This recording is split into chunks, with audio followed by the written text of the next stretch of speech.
Hello viewers, আসসালামু আলাইকুম। আমি শাহাদাত মালয়েশিয়া থেকে। তো অনেক দিন পরে আপনাদের সাথে নতুন একটি ভিডিও নিয়ে আসলাম। তো মাঝখানে আমার ভিডিও করা হয়নি বা ওইভাবে সময় দিতে পারিনি। তো আজকে নতুন করে একটি ভিডিও আপনাদের সামনে তুলে ধরবো। আর আজকে চলে আসলাম এটি হাউজে। এই সারাদিন এই হাউজে কী কাজ করব সেটা আপনাদের সাথে শেয়ার করব। মূলত এটা হচ্ছে একটা বাড়ির ভিতরে এই গাছগুলো লাগানো থাকে। আর ভিতরে ঘাসগুলো ছিল, তো এগুলো অনেক দিন কাটা হয় না, যার কারণে আসলে তোমের মালিক ডাক দিছে যে এটা কাটার জন্য, ঘাস কাটার জন্য প্লাস গাছ কাটিং করার জন্য। তো প্রথমত আসার পরে রুমটা ভালো মতো দেখতেছি কোন দিক থেকে কাজটা শুরু করব। আর রুমটা অনেক বড়, তো অনেক দিন ঘাসগুলো কাটা হয়নি। তা প্রথমত গাছগুলোকে কাটিং করছি। কাটিং করার পরে প্রথমে ঘাসগুলো একবার কাটা হয়েছে, দ্বিতীয়বার এই যে ঘাসগুলো ফিনিশিং করতেছে। আর ঘাসগুলো খুবই শক্ত ছিল, যে কাটতে খুবই কষ্ট হইতেছে। তো অনেক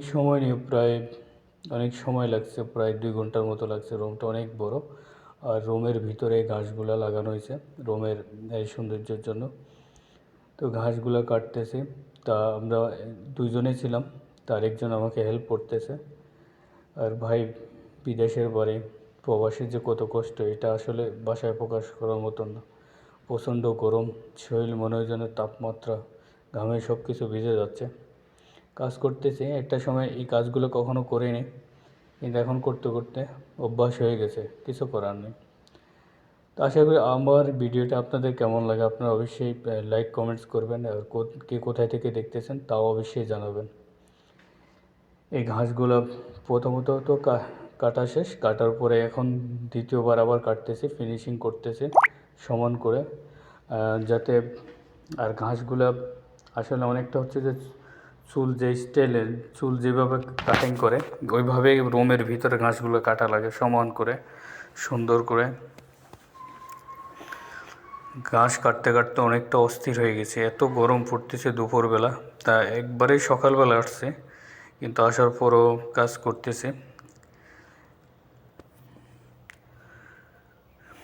তো আপনারা কি কোথায় থেকে আমার ভিডিও দেখতেছেন অবশ্যই আমাকে কমেন্টস করে জানাবেন।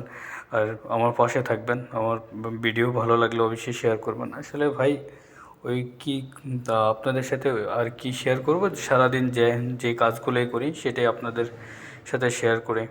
আমার ঘাস কাটা প্রায় সব কিছুই শেষ হওয়ার পরে এই যে হাওয়ার মেশিন দিয়ে ভালোভাবে পরিষ্কার করে নিচ্ছে। পাশে দেখতেছেন এটা হচ্ছে সুইমিং পুল, এটার ভিতরে গোসল করে বা ওদের একান্ত সময় কাটায়। তো মোটামুটি প্রায় আমার সব কাজই শেষ, ভিতরে বাইরে সব কিছু ভালো মতো হাওয়ার মেশিন দিয়ে পরিষ্কার করে নিচ্ছি।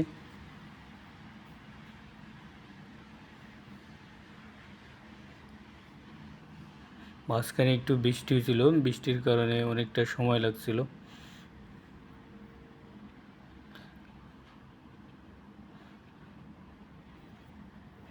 তো আশা করি আমাকে সাপোর্ট করবেন এবং আমার ভিডিওগুলো যদি ভালো লাগে অবশ্যই শেয়ার করবেন।